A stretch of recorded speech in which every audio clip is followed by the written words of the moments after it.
what we're talking about here is formation. Are people being properly formed, not just spiritually, but emotionally and mentally, to take their faith and make it their own and make themselves like adult Christians in the world.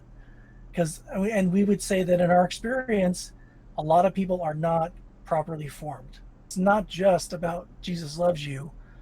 This I know, for the Bible tells me so. You have to you have to grow.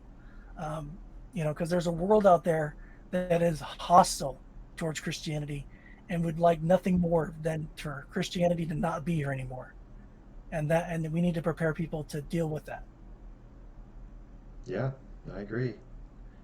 I mean, I think people need to, as Christians, need to see the value of growing intellectually too, as part of their Christian sanctification, and not just some tangential thing that you do if you're just kind of interested in that stuff. Not on the periphery, right? It's not like oh, those are intellectual Christians, Right. right?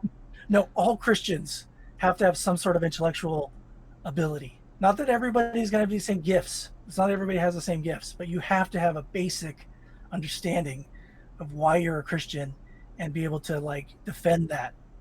That's a biblical charge to all Christians. I mean, that's what Paul tells us. We have to be ready. You know, Well, and to continue to develop in it, right? Like, you don't just like get to a certain point morally and you're like, oh, I'm morally good now. I don't have to worry about that anymore.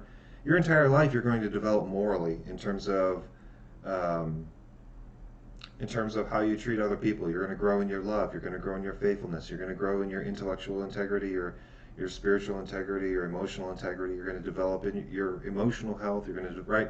In all of these ways, you're also and you're also required to continue to develop intellectually.